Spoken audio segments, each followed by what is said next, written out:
인간은 영적인 존재다라는 말을 우리가 흔히 합니다. 그것은 우리가 몸으로만 이루어진 것이 아니라 우리에게 영과 혼과 몸이 있다는 뜻이죠.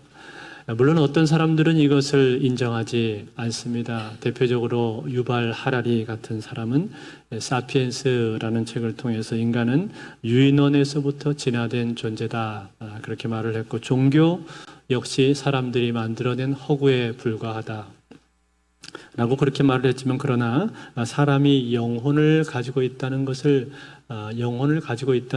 부인할 수 없는 사실입니다. 그것은 짐승과는 구별되는 인간만이 가지고 있는 독특한 특징입니다. 그래서 동서고금을 막론하고 전 세계 어디를 가봐도 그 어떤 시대에도 종교가 없었던 시대는 단 한 번도 없었습니다. 아주 원시적인 부족 사회에도 거기에는 토테니즘과 같은 그러한 원시 종교가 있었단 말이죠. 즉 인간은 본능적으로 신을 찾게 되어 있고 신 앞에 예배하는 존재다라는 뜻입니다. 때문에 종교라는 것은 유발 하라리가 말한 것처럼 사람이 인류를 통합시키기 위해서 어떤 의도성을 가지고 일부러 만들어낸 허구적인 시도가 아니라, 그것은 오히려 인간의 본성에 가까운 것입니다. 즉 인간이 영혼을 가지고 있다라는 뜻입니다. 성경에서는 이것을 명확히 말을 해주고 있습니다. 데살로니가 전서 5장 23절에 보면은 이렇게 말합니다. 평강의 하나님이 친히 너희를 온전히 거룩하게 하시고 또 너희의 온 영과 혼과 몸이 우리 주 예수 그리스도께서 강림하실 때에 흠없게 보존되기를 원하노라. 자, 여기 보니까 너희의 온 영과 혼과 몸이 그렇게 말씀을 했죠. 즉 우리에게는 영과 혼과 몸이 있다라는 그런 이야기입니다. 물론 이것을 해석할 때 꼭 세 가지, 즉 3분설로 보지 않고 영혼과 몸 이렇게 2분설로 보기도 합니다만, 그러나 어떻게 해석하든지 간에 중요한 것은 인간이 몸으로만 이루어진 존재가 아니다라는 겁니다. 영혼이 있다라는 겁니다. 여러분, 만약 우리에게 영혼이 없다면 오늘 우리는 이 자리에 와서 예배하고 있지 않을 것입니다. 그저 쉬는 날, 공휴일날 맛있는 거 먹고 배부르게 하고 놀러 다니지 굳이 하나님 앞에 나와서 예배하는 자리에 앉아있지 않을 거예요.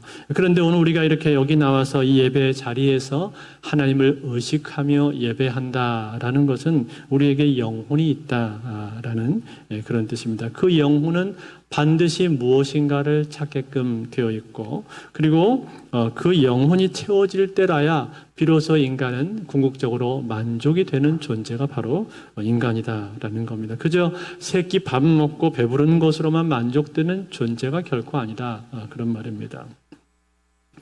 그런데 여러분, 그 영혼에 무엇인가가 채워지고 영혼이 하나님을 만나게 되는 것, 이것을 뭐라고 말합니까? 이것을 영성이라고 말을 합니다. spirituality. 그래서 그리스도를 본받아라는 유명한 책을 썼던 토마스 아켄피스는 영성에 대해서 이렇게 정의를 해 주었습니다. 영성이란 창조주에게 우리의 길을 인도하게 하고 가는 길에 힘을 공급하게 하며 지쳤을 때나 다쳤을 때 필요한 생계를 채우시게 하는 가운데 그분과 동행하는 여정을 말한다. 조금 깁니다만 이것을 정리하자면 영성이란 주변의 세상을 본받지 않고 하늘의 분별과 확신과 결정으로 충만한 내면 세계를 따라가는 것이다. 그렇게 말을 할 수가 있겠습니다. 즉 다시 말해서 이것은 하나님과의 관계에 대한 것이다 라는 거죠. 하나님과 관계를 통해서 우리는 영적인 삶을 살아가게 되는 것입니다. 때문에 이 영성이라고 하는 것은 우리 인간에게 있어서 있어도 되고 없어도 되는 것이 아니라 반드시 있어야만 하는 필수적인 것이 바로 이 영성이라 그런 말이에요. 영성이 없다면 우리는 짐승하고 별반 다를 바가 없는 것입니다. 성경에 보면은 이러한 영성을 깊이 가지고 있는 사람들이 있었고 또 그렇지 못했던 사람들도 나오는 것을 우리가 알 수가 있습니다. 아브라함은 대표적으로 영성을 가지고 있는 사람이었습니다. 그는 하나님과 관계를 중요시 여겼고 하나님의 음성을 들으면서 그 하나님하고 계속 소통을 이루었던 사람입니다. 그래서 그 하나님의 말씀을 듣고 자기 삶의 터전을 옮겨서 먼 길을 떠날 수 있었던 사람이 바로 아브라함이었었죠. 또 그 하나님과의 교통 가운데 자신의 인생의 복을 누렸던 사람이 바로 아브라함이었습니다. 반면에 아브라함의 조카였던 롯은 어땠습니까? 롯은 아브라함과 함께 있을 때는 영성이 있는 사람인 것처럼 보였습니다. 그래서 아브라함이 하나님 앞에 예배할 때 그도 같이 예배를 드렸었고 아브라함이 하나님으로부터 복을 누리게 될 때 그 아브라함 옆에 있으면서 같이 복을 받았던 사람이 바로 롯이었습니다. 그렇지만 그가 아브라함을 떠났을 때는 어떻게 되었습니까? 그때는 그의 영성의 바닥이 드러나고 말았습니다. 그래서 아브라함이 네가 땅을 선택 먼저 해라 말을 했을 때 그는 숙부인 아브라함에게 그것을 양보하지 않았죠. 그리고 자기가 덥석 먼저 선택을 합니다. 왜 그렇습니까? 그는 자기가 봐둔 곳이 있었거든요. 자기 눈에 좋아 보이는 땅이 있었거든요. 그곳은 어디입니까? 바로 소알 땅이었습니다. 그 소알 땅에 대해서 오늘 성경은 이렇게 말을 해주고 있습니다. 창세기 13장 10절에 보면은 소알 땅을 이렇게 말해줘요. 이에 롯이 눈을 들어 요단 지역을 바라본즉 소알까지 온 땅에 물이 넉넉하니 여호와께서 소돔과 고모라를 멸하시기 전이었으므로 여호와의 동산 같고 애굽 땅과 같았더라. 소알 땅은 물이 넉넉하고 비옥했는데 마치 애굽 땅처럼 보였다 그렇게 기록을 해주고 있죠. 그래서 그 풍요로운 모습을 보고는 이 롯은 얼른 그 땅을 선택을 했다 그 말이에요. 문제는 뭡니까? 문제는 그 소알 땅 즉 소돔과 고모라는 죄악이 많은 곳이었습니다. 그곳은 도시 지역이었는데 수많은 우상 숭배와 성적인 타락이 만연되어 있는 곳이 바로 그 소알 땅이었단 말이에요. 그것을 알면서도 롯은 그 지역을 덥석 선택을 한 겁니다. 왜 그렇습니까? 왜냐하면 그곳이 더 풍요로워 보였기 때문에 더 편리하고 여러 가지 것들이 잘 갖춰져 있는 것처럼 그렇게 보였기 때문에 그 땅을 선택을 한 거죠. 그런데 여기가 바로 롯의 한계입니다. 롯의 영성의 한계가 바로 여기서 드러나고 있다는 거예요. 즉 그가 가지고 있는 영성은 어떤 영성입니까? 피상적인 영성이고 가벼운 영성이고 얄팍한 영성에 불과했다라는 거예요. 다시 말해 눈앞의 이익 앞에서는 얼마든지 신앙적인 타협이 이루어질 수 있는 것이 롯의 삶이었습니다. 하나님하고의 관계보다는 또 다른 사람에게 먼저 양보하고 배려하는 마음보다는 당장 눈앞에 물질적으로 풍요롭고 부유해 보이는 것, 편리해 보이는 것을 먼저 선택하고 따라가는 그러한 영성이었다는 거예요. 그것이 롯이었습니다. 그래서 결국 롯은 소돔 성의 강력한 영향을 받지 않을 수가 없었던 것이죠. 여러분, 우리 인간이라고 하는 존재는요, 눈으로 보는 것, 귀로 듣는 것, 그리고 날마다 접하는 것들의 영향을 받지 않을 수가 없습니다. 그래서 더러운 것들을 계속 접하게 되면 나도 어느새 더러워지는 것이고 또 욕하는 사람들 틈에 끼어 있다 보면은 어느 날 나도 내 입에서 욕이 튀어나온 것을 내가 경험을 하게 되는 것이고 음란한 문화 속에 계속 머물면서 그런 것들을 자꾸 보게 되면 나도 내 생각 속에 음란한 생각이 날 수밖에 없는 것입니다. 그게 인간이에요. 그런데 롯의 영성은 그 수준에서 멈춰져 있었다는 거예요. 반면에 아브라함은 어떻습니까? 아브라함은 물질적으로 풍요로운 땅을 먼저 선택하지 않았습니다. 그 대신 그는 무엇을 선택을 했습니까? 하나님의 뜻이 어디에 있는가? 하나님이 무엇을 기뻐하시고 무엇을 원하시는가? 나를 향하신 하나님의 계획은 무엇인가? 거기에 그는 관심이 있었습니다. 그래서 그는 나서서 먼저 선택하지 않았습니다. 하나님이 어떻게 인도하시는가 하는 걸 봤단 말이에요. 물론 롯이 먼저 비옥한 땅을 선택해버렸기 때문에 그에게 남겨져 있는 땅은 그렇게 비옥한 곳이 아니었습니다. 산지와 같은 곳이었어요.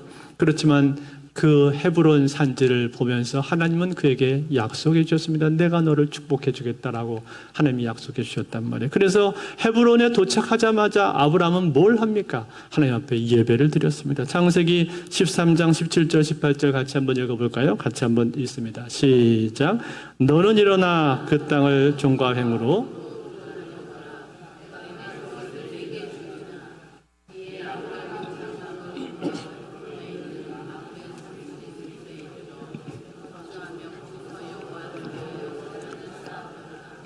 자, 여호와를 위하여 제단을 쌓았다. 그렇게 말을 했는데 제단을 쌓았다라는 말은 하나님 앞에 예배했다는 뜻이에요. 감사하면서 아브라함이 하나님께 예배를 드린 겁니다. 이것이 아브라함이었습니다. 아브라함이 가진 영성이었단 말이에요.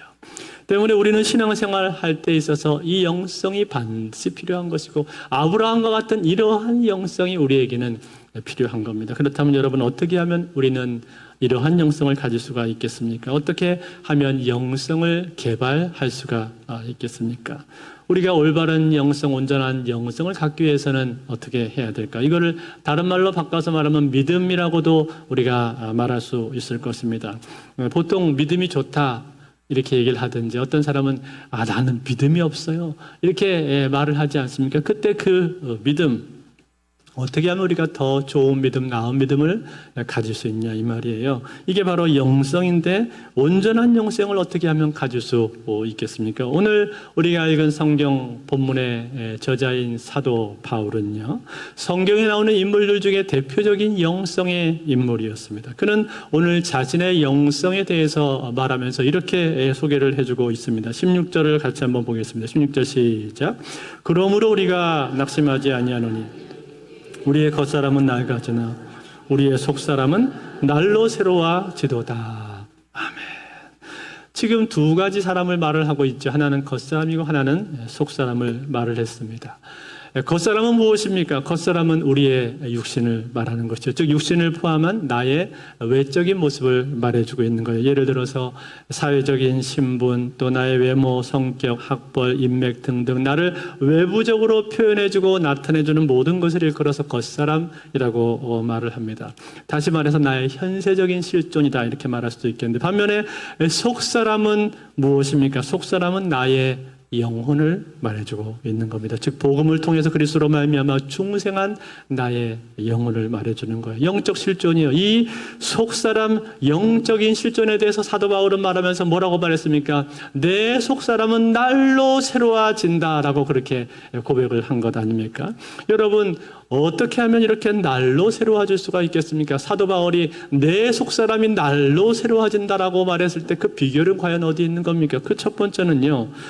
그가 고난 가운데서 하나님을 바라보고 있었기 때문에 이렇게 말을 하는 겁니다. 17절을 같이 보겠습니다. 17절 말씀 시작. 우리가 잠시 받는 환난에 경한 것이 지극히 크고 영원한 영광에 중한 것을 우리에게 이루게 함이니. 자, 여기 보니까 잠시 받는 환난 그렇게 말을 했단 말이에요. 여러분 사도 바울은 우리가 알고 있는 것처럼 고난을 많이 겪은 사람 아닙니까? 감옥에 갇힌 적도 많이 있었고 또 40에 하나 감한매를 5번이나 맞았다고 말했잖아요. 40에 하나 감한매라는 게 뭐예요? 40대를 맞으면 사람이 죽을 수가 있기 때문에 그 매를 하나를 감해서 39대를 때렸는데 그 매를 무려 5번이나 그가 맞은 겁니다. 그러니까 거의 죽기 일보 직전까지 갔단 말이죠. 그런 모진 고난을 겪었어요. 뿐만 아니라 여러 차례 잠을 자지 못했다 그렇게 말을 했고 먹지 못한 날도 많이 있었다 그랬고 강도를 만나기도 했고 또 돌에 맞아서 죽을 뻔한 적도 있었습니다. 그렇게 수많은 고난을 그가 많이 겪었는데 그런데 그 고난을 그렇게 많이 겪었음에도 불구하고 오늘 고난에 대해서 말하면서 뭐라고 말했어요? 잠시 받는 고난이다 그렇게 얘기를 했단 말이에요. 도대체 그 이유가 뭡니까? 어떻게 그가 이렇게 말을 할 수가 있는 거예요? 사도 바울에게 있어서는 그 고난이 별게 아니었습니까? 고통이 없었던 겁니까? 그렇지 않죠. 사도 바울에게도 고난은 똑같이 힘겹고 어려운 것이었습니다. 그래서 어떤 때는 이제 살 소망까지도 다 끊어졌다라고 그렇게 그가 말을 할 정도로 그렇게 그에게는 고난이 힘든 거였어요. 어려운 것이었습니다. 그럼에도 불구하고 그가 이것은 잠시 받는 거다라고 그렇게 고백할 수 있는 이유가 어디 있는 거예요? 그것은 장차 나타날 영광을 바라보고 있기 때문에 그런 겁니다. 장차 나타날 영광. 어떤 영광이에요? 장차 내세에서 누리게 될 영광, 하나님께서 하늘로부터 부어주실 그 영광을 그가 보고 있었던 것이고, 그뿐만이 아닙니다. 장차 하늘에서 나타날 영광뿐만 아니라 지금 살아가는 이 땅에서도, 이 현세에서도 영광이 있다. 그가 그렇게 말을 했죠. 그게 뭡니까? 바로 예수 그리스도의 생명이 나타난다. 그렇게 말을 합니다. 그래서 오늘 고린도후서 4장 8절에서 10절을 보면 이렇게 고백을 합니다. 우리가 사방으로 우겨쌈을 당하여도 쌓이지 아니하며 답답한 일을 당하여도 낙심하지 아니하며 박해를 받아도 버림받지 아니하며 거꾸로 뜨림을 당하여도 망하지 아니하고 우리가 항상 예수의 죽음을 몸에 짊어지면 예수의 생명이 또한 우리 몸에 나타나게 하려 함이라. 아멘. 사방에 우겨쌈을 당했다고 그가 말을 했습니다. 또 답답한 일을 당했다고 말했고 박해와 거꾸로 뜨림을 당했다고 그렇게 말을 했습니다. 그처럼 많은 고난들을 그가 겪었다고 말을 하고 있는 거예요. 그런데 그러한 모진 고난들을 겪었음에도 불구하고 그 결과는 어떻게 되었다는 거예요? 결과는 예수의 생명이 더 나타나게 되었다. 그렇게 고백을 하고 있단 말이에요. 여러분, 이게 도대체 무슨 말입니까? 예수님의 십자가 고난과 같이 그 십자가로 말미암아서 죽었던 영혼들이 다시 살아나게 되었던 것과 같이 그 고난을 통해서 사도 바울은 예수님을 더 많이 알게 된 것이고, 그리고 그로 말미암아 예수의 생명이 자기 안에서 더 많이 나타나게 되었다. 더 깊이 나타나게 되었다고 그렇게 말을 해주고 있는 거예요. 이게 뭘 뜻하는 겁니까? 이게 바로 자신의 속사람이 새로워지고 있다고 말을 한 것이고, 자신의 영성은 더 하나님 앞에 새로워지고 있다는 것을 그가 고백을 하고 있다라는 겁니다. 다시 말해서 고난이 있었는데 이 고난을 통과하면서, 고난 통과하는 이 과정을 통해서 오히려 그의 영혼은 더 새로워졌고 그의 속사람은 더 살아나게 되었고 영성은 더 새롭게 되었다는 거예요. 왜요? 하나님을 바라보니까. 고난 가운데 어려움이 있었지만 그 속에서 하나님을 계속 바라보았기 때문에 그 가운데서 자기의 속사람은 새로워지고 자기의 영성은 더 깊어지게 되었다고 말하고 있는 겁니다. 사랑하는 성도 여러분, 우리의 속사람은 눈에 보이지 않습니다. 우리 눈에 보이는 건 뭡니까? 눈에 보이는 건 겉사람만 우리 눈에 보이는 거죠. 그래서 집안이 쫄딱 망해서 돈이 하나도 없을 때 그 초라한 형편은 우리 눈에 보이는 것입니다. 가까운 주변 사람과의 관계가 깨져가지고 외롭고 불편할 때 한없이 초라하게 보이는 그 내 모습은 내 눈에 보이는 것이고, 또 건강이 나빠져서 몸이 제대로 움직이지를 않을 때 그 안타까운 내 몸, 나의 몸은 내 눈에 보이는 것입니다. 그게 뭐예요? 그게 바로 겉사람이란 말이에요. 그 겉사람은 우리의 눈에 보이지만 그러나 눈에 보이지 않는 것이 있다는 거예요. 그게 뭡니까? 그게 바로 속사람인 거예요. 그게 속사람이고 그것이 바로 영성이라는 거예요. 그런데 이 속사람은 눈에 보이지 않지만 어려움과 고난을 통과하면서 어떻게 된다는 거예요? 정금과 같이 단련이 된다라는 거예요. 즉 하나님께서 그 고난을 통해서 속사람을 빚어 가신다라는 겁니다. 마치 재련소에서 뜨거운 용광로에 그 쇳덩어리가 들어갔다 나올 때 그것이 마치 몸이 부서지는 것처럼 아프고 고통스럽고 힘이 들지만, 그러나 그것이 찬물에 들어갔다가 뜨거운 곳에 들어갔다 하는 그 반복되는 과정을 통해서 그 어떤 연장보다도 가장 견고하고 유용한 도구로 그것이 거듭나게 되는 것처럼 그렇게 하나님께서 빚으시고 변화시키시고 갖고 가신다는 거예요. 그게 뭡니까? 그게 바로 영성이라는 거예요. 그러므로 사랑하는 성도 여러분, 오늘 우리의 영성을 언제 새로워지는 겁니까? 그것은 우리가 고난을 당할 때 오히려 새로워지는 겁니다. 고난 가운데 고난을 통해서 우리의 영성은 더 깊어지고 변화가 되는 거예요. 여러분, 그렇기 때문에 우리의 삶 속에 고난이 찾아왔습니까? 너무 두려워하지 마십시오. 너무 당황해하지 마십시오. 고난이 나에게 왔구나. 하나님 나를 부르시는구나. 하나님이 나를 만지시겠구나. 내 영성을 새롭게 하시겠구나. 라고 기대하시고 그러면서 오히려 더 하나님 앞에 나오시기를 바랍니다. 하나님을 붙드시고 그리고 하나님을 의지하시기 바랍니다. 그러면 그 시간을 통해서 오히려 하나님은 보이지 않는 나의 속사람을 만지실 것이고 속사람을 바꾸어 가실 것이고 나의 영성을 새롭게 바꾸어 가실 줄로 믿습니다. 두 번째입니다. 영성이 새로워지고 깊어지는 또 다른 방법은 무엇입니까? 그것은 우리가 꼭 고난을 당해야만 영성이 깊어지는 것은 아닙니다. 그렇죠, 여러분?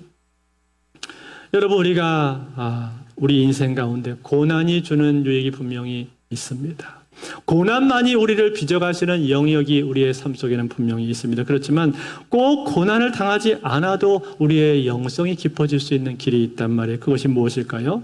그것은 바로 고난이 없을 때에도 마치 고난 당하는 사람처럼 그렇게 사는 것입니다. 그게 무슨 말이냐고요?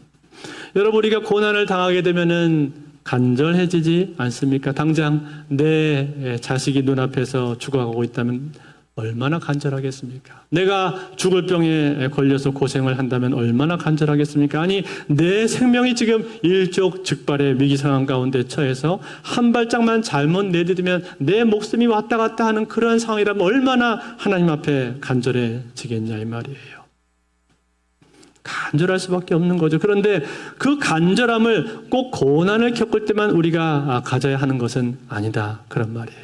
여러분, 어떤 면에서는요, 고난을 겪을 때 간절해지는 것은 너무나 당연한 것이고 또 어떤 면에서는 그것은 한편으로는 늦은 것이라고 말할 수도 있습니다. 왜 그렇습니까? 왜냐하면 하나님은 그 고난이 오기 전부터 우리가 간절하기를 원하시거든요. 고난이 없을 그때에도 평상시에도 우리가 늘 하나님을 최우선에 두고 하나님을 찾고 하나님 앞에 간절한 사람이 되기를 하나님은 기대하시거든요. 그런데 그러한 간절함의 영성이 우리에게 잘 유지가 되지 않기 때문에 그것이 없기 때문에 하나님께서는 때로 고난을 통해서라도 우리를 간절하게 만드시는 것입니다. 이 하나님의 방법이란 말이에요. 여러분, 성경에 보면요. 그래서 고난이 없을 때에도 간절하셨던 분들이 나옵니다. 대표적으로 예수님이십니다. 여러분, 예수님은 기쁠 때나 슬플 때나 바쁠 때나 바쁘지 않을 때나 피곤할 때나 그렇지 않을 때나 늘 아침 일찍 일어나셨습니다. 새벽에 일어나셔서 빈들에 나가셔서 홀로 하나님 앞에 기도하셨습니다. 즉 간절함을 놓치지 않으셨다라는 거예요. 늘 그의 영혼은 깨어 있었고 하나님하고 맞닿아 있었습니다. 그래서 예수님의 영성은 늘 살아 있었던 것 아닙니까? 그런데 여러분, 고난 가운데서는 간절했는데 고난이 없어지면 해이해져 버리는 그러한 사람들도 있습니다. 예컨대 솔로몬과 같은 사람을 여러분 한번 보십시오. 그는 처음에는 겸손하고 하나님을 붙드는 사람이었습니다. 그렇지만 나라가 부강해지고 태평성대를 누리게 되면서 관심이 딴 데로 가버렸습니다. 하나님을 의지하지 않고 세상적인 방법, 정치적인 방법을 그가 추구하기 시작합니다. 그래서 정략 결혼을 계속 하지 않습니까? 1명, 2명 결혼하다 보니까 부인이 무려 700명이나 되었습니다. 첩은 300명이나 되었단 말입니다. 그러니까 어떻게 되었겠습니까? 이제 그 부인들 만족시키고 이것저것 신경 쓰다 보니 관심이 하나님을 향해 있을 수가 없는 거죠. 즉 간절함을 유지할 수가 없는 겁니다. 그래서 어떻게 됩니까? 그의 영성이 바닥으로 추락하고 마는 것이죠. 그래서 그의 마지막 말로가 좋지 않게 끝나지 않았습니까? 아니, 그 뛰어나고 위대한 영성의 대가였었던 다윗조차도 나라가 평안을 누리게 될 때 간절함을 잃어버렸습니다. 그래서 어떻게 됐습니까? 하나님 앞에 실수하고 넘어져서 죄를 짓고 간음하고 살인죄까지 저지르지 않습니까? 그래서 그가 피눈물 흘리는 그러한 세월을 보낼 수밖에 없었던 거 아니에요? 때문에 여러분, 오늘 우리에게 필요한 것이 무엇일까요? 그것은 고난이 없는 그때에도 우리는 하나님 앞에 간절할 수 있는 것, 간절함을 유지하는 것, 이것이 우리에게 필요하단 말이에요. 그러기 위해서 우리에게 꼭 있어야 되는 것이 무엇입니까? 그것은 바로 묶여 있는 것입니다. 어디에 묶여 있습니까? 예배에 묶여 있어야 되는 것이고, 기도의 자리에 묶여 있고, 하나님의 말씀에 묶여 있고, 기독교 공동체에 묶여 있어야 하는 겁니다. 거기에 묶여서 끊임없이 거기에 나를 노출을 시켜야 한다라는 거예요. 하나님 말씀이 있는 그 자리에 나를 노출시켜야 되고, 기도하는 사람들에 모여 있는 그 자리에 나를 노출시켜야 되는 것이고, 또 하나님을 사랑하는 사람들, 영성이 깨어있는 사람들과 함께 계속 묶여 있으려고 노력을 해야 한다는 거예요. 다시 말해 그들이 있는 자리에 나도 같이 있는 시간을 만들어야 되는 거예요. 그래야 내 영성도 죽지 않고 살아나게 되는 겁니다. 물론 여러분, 우리가 교회에서만 머물러 있어서는 안 될 것입니다. 세상에 나가서 믿지 않는 사람들 속에서 우리가 선한 영향력을 끼쳐야 되고, 그 가운데서 빛과 소금으로서의 삶을 살아야 하는 것이 맞습니다. 그렇지만 그렇게 하기 위해서는 반드시 필요한 것이 무엇입니까? 그렇게 하기 위해서는 우리는 영성 있는 사람들과 함께 있는 시간이 반드시 필요하다라는 거예요. 하나님을 찾고 하나님 앞에 겸손하고 하나님께 기도하는 사람들, 하나님을 갈망하는 사람들, 부족하지만 어떻게든 믿음으로 살아보려고 애쓰고 몸부림치는 그러한 사람들과 함께 있어야 된다는 거예요. 거기에 묶여 있어야 됩니다. 그럴 때 내 영성은 살아나게 되어 있다는 거예요. 그러므로 사랑하는 성도 여러분, 오늘 여러분들은 하나님이 말씀이 있는 그 자리에 나를 노출시키기를 바랍니다. 교회 공동체 안에 있는 믿음의 교제에 대해서 여러분 그것을 귀하게 생각을 하십시오. 여러분, 새학기가 시작될 때마다 목장에 참여하시라는 광고가 항상 나가지 않습니까? 그것은 목장 숫자를 늘리려고 하는 것이 아닙니다. 여러분의 영혼에 그것이 반드시 필요하기 때문에 교회가 그것을 계속 얘기를 하고 있는 겁니다. 거기에 나를 계속해서 노출을 시켜야 되는 거예요. 저도 우리 교육자들과 같이 교제를 하다 보면은 그 교제 가운데 은혜를 받고 도전을 받을 때가 많습니다. 우리 장로님들하고 같이 당회도 하고 이런저런 얘기를 하는 가운데 그때 제가 도전을 받을 때가 많습니다. 아니, 제가 인도하는 소그룹이나 아니면은 그런 교육 과정, 교육 시간을 통해서 저는 은혜를 받습니다. 거기에 참여하는 분들과 교제하면서 야, 참 귀하시다. 정말 참 저렇게 귀한 분도 있구나. 그러면서 도전을 받고 내가 배워야 되겠다. 그런 생각을 할 때가 많이 있습니다. 그러면서 은혜를 받는단 말이에요. 그런데 만약에 그러한 교제가 없다면 내가 어디 가서 도전을 받고 어디 가서 은혜를 받겠습니까? 내 눈앞에 하나님께서 이렇게 살아있는 스승들을 많이 주셨는데 이분들과 교제하지 않고 내가 어디 가서 은혜를 받겠냐 이 말이에요. 내 주변에 살아있는 영성들을 하나님이 많이 두셨다 이 말이에요. 그러므로 사랑하는 성도 여러분, 새 학기를 시작하면서 오늘 여러분의 마음을 새롭게 가지실 수 있기를 바랍니다. 지금까지 나는 한 번도 소그룹에 참여해 본 적이 없습니다. 나는 성경 공부해 본 적이 없다. 그런 분들 지금이 바로 기회입니다. 지금이 하나님께서 여러분을 부르시는 바로 그때입니다. 보라, 지금은 은혜 받을 만한 때요, 지금은 구원의 날이로다. 이 말씀처럼 하나님께서 여러분을 부르고 계시다, 그 말이에요. 그러므로 사랑하는 성도 여러분, 여러분의 영성에 관심을 가지시기 바랍니다. 당신의 외형이나 겉사람뿐만 아니라 여러분의 속사람, 여러분의 영성에 관심을 가지시고 거기에 여러분의 시간을 들이십시오. 이 영성은 눈에 보이지 않습니다. 그러나 여러분의 삶에 지대한 영향을 미치게 되는 겁니다. 그리고 이 영성이 깨어있고 살아나고 새롭게 되었을 때 그것은 여러분의 삶에 놀라운 영향력을 끼치게 될 것입니다. 이제 말씀을 맺겠습니다. 어떤 중년 여성이 있었습니다. 그녀는 오랜 시간 교회를 다니고 있었지만 개인적인 문제로 인해서 신앙이 점차 식어가고 있었습니다. 남편과의 관계는 소원해졌고 자녀들은 교회를 멀리하게 되었습니다. 그러자 그녀는 큰 상실감과 외로움을 느끼게 되었습니다. 그러던 어느 날입니다. 한 소그룹의 리더가 그녀의 상태를 알아차리고 소그룹에서 함께 기도하자고 제안을 했습니다. 처음에는 망설였지만 그래, 한번 가보자 하고 발걸음을 되었습니다. 함께 모여서 찬양하고 말씀을 나누는 가운데 영적으로 교제를 하는데 그녀는 그동안 한동안 잊고 있었던 주님의 사랑이 새로워지는 것을 느꼈습니다. 특히 자신과 비슷한 고민을 하고 있는 다른 성도의 간증을 듣고 내가 혼자가 아니구나 하는 것을 깨닫게 되었습니다. 뿐만 아니라 모임 속에서 형제 자매들끼리 서로의 삶을 나누고 기도해주고 섬기고 세워주는 모습을 보면서 깊은 감동을 받게 되었습니다. 그 이후로 그녀는 이 소그룹 모임을 통해서 자신의 신앙이 다시금 살아나는 것을 느꼈고 주님과 관계가 회복되는 것을 느꼈습니다. 그리고 이제는 다시금 기쁨으로 교회를 섬기면서 자신이 받은 위로를 또 다른 사람들에게 전하는 그러한 삶을 살게 되었습니다. 이처럼 공동체 안에서의 교제는 잃어버린 영성을 회복시키는 귀한 도구가 되는 것입니다. 사랑하는 성도 여러분, 그렇습니다. 우리의 영성은요, 공동체 안에 묶여 있을 때, 믿음의 사람들과 함께 있을 때 살아나게 되는 것입니다. 그러므로 사랑하는 성도 여러분, 여러분의 삶을, 여러분의 신앙 가운데 여러분의 삶을 계속 공동체에 노출시키기를 바랍니다. 기도의 자리, 말씀의 자리, 그리고 믿음의 공동체 지체들의 교제가 있는 자리에 여러분을 계속 노출을 시키십시오. 뿐만 아니라 내 삶 속에 고난이 찾아오게 되었을 때 이 고난 가운데 더욱더 하나님을 바라보십시오. 하나님께서 어떻게 나를 빚어가실까 하는 것을 기대하시고 그 하나님을 간절히 붙드시기를 바랍니다. 그러면 신실하신 우리 하나님께서 우리의 삶에 찾아오셔서 나의 속사람을 빚으시고 나의 영성을 새롭게 만들어 주실 줄로 믿습니다. 이 은혜가 오늘도 저와 여러분의 삶에 함께 하시기를 우리 주 예수 그리스도의 이름으로 축원드립니다.